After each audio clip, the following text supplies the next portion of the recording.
সুন্দরবনে আগুনের ২ দিন পেরিয়ে গেলেও এখনও নিয়ন্ত্রণে আসেনি। এরই মধ্যে আগুন ছড়িয়েছে ৫ কিলোমিটারের বেশি এলাকায়। নিয়ন্ত্রণে কাজ করছে নৌবাহিনী, ফায়ার সার্ভিস ও স্বেচ্ছাসেবীরা। এই মুহূর্তে সুন্দরবনে আছেন সহকর্মী আব্দুল্লাহ আল মামুন রুবেল। আমরা সরাসরি যুক্ত হব তার সঙ্গে।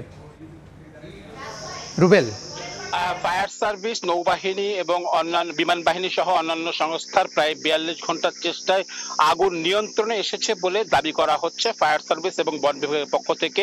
আজ সকাল 10:30টার দিকে ফায়ার সার্ভিসের একজন পরিচালক তিনি আসলে সুন্দরবনের ভিতরে যে জায়গাটিতে আগুন লেগেছে সেই জায়গাটিতে আসলে প্রবেশ করে পরিদর্শন করেছেন এবং তিনি দাবি করেছেন কোথাও আর আগুন আসলে জ্বলছে না, তবে কোথাও কোথাও মাটি চাপা রয়েছে। এ কারণে কিন্তু অগ্নি নির্বাপন পুরোপুরি তারা সমাপ্ত করেননি এবং তারা বলছেন যে আগামী আরো 2 দিন তারা এই কাজটি আসলে করবেন, অর্থাৎ তারা এখানে আগুনের যে পানি দেওয়ার বা কাজ সেটি আসলে করে যাবেন।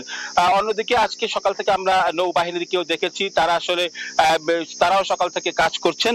তো যেটি আসলে এখান থেকে যে খালটি আসলে দেখা যাচ্ছে, এখানে একেবারে সুন্দরবনের পাশে যে জায়গাটি যেখানে এই খাল থেকে আসলে পানি নেওয়া হচ্ছে, ফায়ার সার্ভিস লম্বা পাইপ টেনে এখান থেকে বেশ কয়েকটি পাম্পের সাহায্যে কিন্তু তারা ভিতরে পানি দেওয়ার চেষ্টা করছেন এবং ভিতর পর্যন্ত আমরা যখন গিয়েছি সেখানে আমরা আসলে আজকে আগুন যেটি আসলে জলজলে আগুন, সেই আগুনটি আসলে দেখতে পাইনি, তবে বিভিন্ন স্থানে এখনো ধোঁয়া দেখা যাচ্ছে।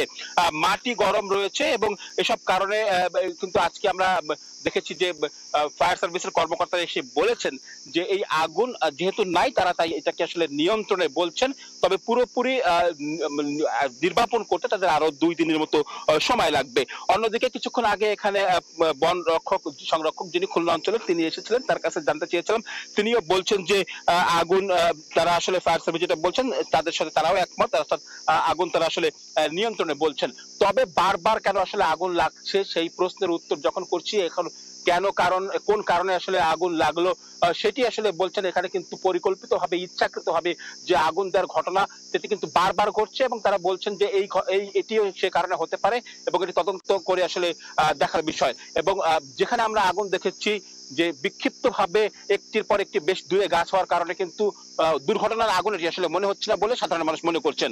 তো আমার কাছে এই ছিল সুন্দরবন থেকে অগ্নিকাণ্ডের সবশেষ খবর। সহকর্মী আব্দুল্লাহ আল মামুন রুবেল যুক্ত হয়েছিলেন সুন্দরবন এলাকা থেকে।